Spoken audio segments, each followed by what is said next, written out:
Existe uma vontade de Deus sobre todo o ser na Terra, né? E não é igual para todos. Não é aquilo que eu olho da sua vida que pode ser a minha vida ou a vida do outro, né? Certo. Existe algo específico e exclusivo de Deus para a minha vida, segundo o Salmo 139, que ele escreveu tudo sobre mim antes mesmo de eu nascer. Então eu tenho que partir do pressuposto que eu tenho que descobrir o que Deus escreveu sobre mim que eu ainda não sei. Meu Deus. E onde é que eu descubro isso?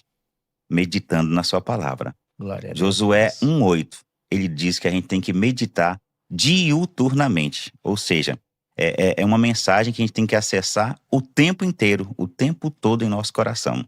Depois vem um salmo que diz que guardei a tua palavra no meu coração, para não pecar contra ti e nem entristecer o seu espírito. As pessoas querem sempre buscar no Google ou ficar folheando, mas ele está dizendo guarda no coração, porque no coração eu carrego para qualquer lugar. Eu estou viajando, mas se eu tiver a palavra guardada em meu Eita, coração, glória. na hora que eu olhar para o pecado, eu vou dizer não. Tem uma palavra guardada em mim que diz que isso não. Eu posso escolher por fazer, Uhum. mas também posso escolher por não fazer. E aí isso vai me gerar duas coisas importantes. Eu sempre digo que a gente deve calcular o impacto de cada decisão, porque elas vão gerar recompensas ou arrependimentos. O que é que as pessoas fizeram que tem gerado hoje arrependimentos? Você olha para trás e diz, eu não teria feito isso se alguém tivesse me dito, se alguém tivesse me dado a informação correta, se eu tivesse conhecido a pessoa certa, andado com as pessoas certas, nos lugares certos. Isso teria mudado a minha vida. Então as pessoas não param para ajustar o simples, o óbvio, que a gente sempre ignora. E por isso a gente é fadado ao fracasso. Perfeito. E guardar nas tábuas do coração é permanecer com aquela informação para dentro Permanecer de com a si, informação. né? Que isso é muito importante. Lembra de Eclesiastes, onde Salomão, na sua mais velha idade, ele fala, lembra-te do teu Criador nos dias da tua mocidade. Quando você é novinho, lembra dele. Faça o que é bom agora, quando você está novo. Porque vai chegar um dia que você vai ser velho como eu, dizendo Salomão, que você não vai ter mais contentamento. Você vai olhar para trás e dizer, como eu gostaria de voltar a ter a minha mais tenra idade. É isso aí. Como eu gostaria de voltar a ser jovem. Como eu gostaria de voltar aos meus 20, com a mente De hoje. que eu tenho hoje, para eu gerar mais recompensas do que tantos arrependimentos numa jornada de vida. Então ele deixa claro, a Bíblia é clara em tantas coisas, e por que a gente não faz o que é certo? A gente busca fazer do nosso jeito. Deixa eu fazer do meu jeito, é o que as pessoas dizem. E por que você não quer ouvir a voz da sabedoria que vai te guiar para um caminho reto, um caminho de recompensas e não arrependimentos? É assim que vive a humanidade. Deixa eu testar do meu jeito. Mas nós só temos uma vida. Segundo a Organização Mundial de Saúde, a média global é de 75 anos, né? E aí quando você tá, eu que vou chegando ali pelos 50, digamos que eu tenha bons 25 anos pela frente, pretendo viver até os 94, e com toda a tecnologia e ciência, talvez mais, mas em breve ele vem e talvez menos, né? Por isso.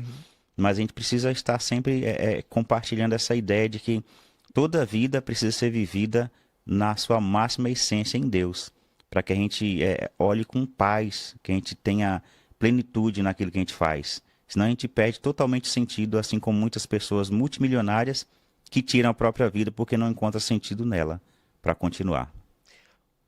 O que aconteceu na tua história, na tua vida, para você hoje ter esse conhecimento e essa bagagem? A palavra mais prática é apanhei Meu demais. Deus. Muitos arrependimentos gerados no decorrer de uma vida de coisas que eu não faria. Chegou um momento que eu parei e pensei. Aí eu falei, cara, por que eu não posso viver essa vida? Eu fiz uma pergunta para Deus em 2009. Eu quero acessar coisas que eu não acessei antes. Eu quero viver a vida que eu ainda não vivi. Eu quero contar os testemunhos que eu não contei. E nesse momento, essa palavra começou a mudar tudo. E para viver e contar esses testemunhos, ele precisou me fazer passar por aquilo que eu não gostaria de passar. Porque a gente quer simplesmente um resultado, sem passar pela jornada para chegar àquele resultado. Hoje a gente vê muitas pessoas no pódio, mas não sabe quanto elas ralaram para chegar ao pódio, quanto elas treinaram para chegar ao pódio.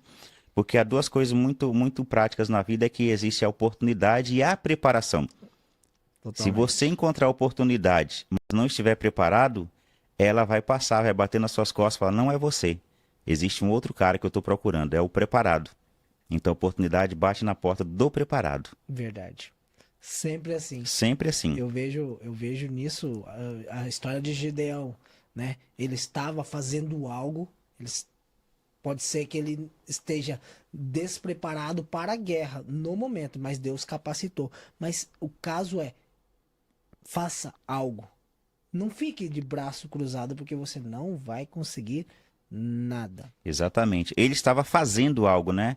Então, olhando no pressuposto de quem está preparado para algo, fazendo, malhando trigo no lagar, é algo diferente, é algo era Diferente. fora do comum. Então, ele era um cara extraordinário e não sabia, Isso. até que alguém falasse para ele. E quantas pessoas há tão extraordinárias vivendo uma vida improvável que não encontrou uma voz para dizer você é um cara diferente. Assim como a gente conheceu o Pedro hoje com 12 anos e falou: o que que você quer ser quando crescer? A primeira coisa que veio na mente dele, de fato, é algo que Deus já colocou nas suas entranhas, no seu coração. Quero ser médico. E médico por quê? Porque eu quero salvar vidas. Então Deus está buscando pessoas para salvar pessoas com informações certas, que vêm dele, que vêm de Deus. Então, se você não entender as informações que Deus manda para você, você está fadado ao fracasso. E onde encontra as informações? Nas Escrituras. Nas Escrituras, que elas falam de Deus, do que Deus quer fazer com você. Toda informação, toda essa vida abundante que você hoje prega por onde você passa, a raiz tua é Bíblia. Bíblia. Bíblia. Toda a ciência, toda a neurociência, toda a filosofia e tudo mais que tiver no mundo estão abaixo dessa palavra, estão debaixo dessa palavra. Essa palavra é que ordena tudo. Então toda a Amém. ciência tem que se debruçar à palavra, porque a palavra Glória a vem Deus. primeiro, para que a ciência exista. Primeiro houve uma palavra, e depois de tudo isso, tudo aconteceu. Glória a Deus. Conta um pouquinho mais do que aconteceu na tua vida para você chegar até aqui hoje. A minha vida começou primeiro com informação. Aos meus 12 anos, eu sempre gostei muito de ler, né? Naqueles anos lá não havia muito acesso à televisão. Para assistir televisão, É, a minha esposa dá risada, né? Porque eu assistia no buraco da fechadura do vizinho, meu Deus. para acessar a informação. E aí alguém tapava o buraco para que eu não visse, porque eles queriam informação só para eles, né? E aí comecei a buscar o quê? Nos livros, que inclusive eu trouxe 2 de presente para você Ô, aqui, meu irmão. né? É o Já Decidiu. Já decidiu as 3 fases que definem o seu sucesso, Que tá? legal. Que tá aqui pra galera ver. Vocês podem acessar no meu Instagram, jorge.santosoficial. Já segura que esse é teu. Obrigado, E obrigado. trouxe também o poder real da oração comportamental. Eu sou a primeira e única pessoa no mundo a falar de oração como comportamento. E a oração comportamental, eu digo que é a mãe das orações. Uhum. Né? Eu falo isso com muita tranquilidade em Deus, porque toda oração que você faz, ela gera comportamentos. E Deus te acessa a partir do seu comportamento.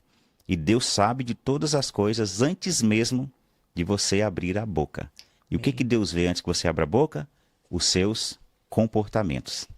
Muito E aí obrigado. ele vai olhar e identificar se o seu comportamento está congruente, ele tem convergência com aquilo que você sente, com aquilo que você fala no final. Entendeu? Sim. Então a informação ela traciona muito poder. Aí voltando à informação, eu buscava informações através do buraco da fechadura e ninguém deixava. E eu comecei a ler todo o livro que eu encontrava. Falar, tem acesso a informações. A priori eu lia muitos livros de bolso, livros de faroeste, mas era leitura. Uhum. E a leitura ela te dá um poder de raciocínio, um poder de mentalizar, um poder de visualizar. Eu leio aquilo e imagino o que eu quiser. isso aí. Eu sou aquele cara montado no cavalo, eu sou o pistoleiro, eu sou o cara que salva as pessoas. E como é que eu sou, como é que eu me visto, como é que é meu chapéu. Então ele te gera o poder da imaginação. Provérbios 23:7. Assim como você imagina é. Então quem é você? Você é o bandido do Velho Oeste e você é o mocinho que salva as pessoas do mal. Meu Deus. Né? Então é uma escolha. Ali eu já fazia escolhas. Eu quero ser quem desses aqui. O cara roubou o banco lá e tal, tem muito ouro, mas tem um cara que ganha um pouquinho, a recompensa por ele derrubar aquele cara que faz o mal. Então eu quero ser o cara que tem a pequena recompensa porque ele aprisiona o mal. E aí eu fui pautado nisso. Depois eu li a Quarta Dimensão, aos meus 13, 14 anos. Eu acho que esse livro, ele ele é muito de mim através desse livro, Dave Jung Cho, ou na época Paul Jung Cho, né? Saudosa lembrança de alguém master nesse tempo na Terra, que fez muita coisa e viveu muitas coisas. Eu acho que a partir dali eu comecei a me entender, coisas que tinham depositado de Deus em mim começaram a fluir. E aos meus 16 anos, eu já comecei a usar a oração comportamental. Veja só que Deus coloca fragmentos daquilo que Ele quer para o seu plano original em você, anos antes de você o Sim. perceber.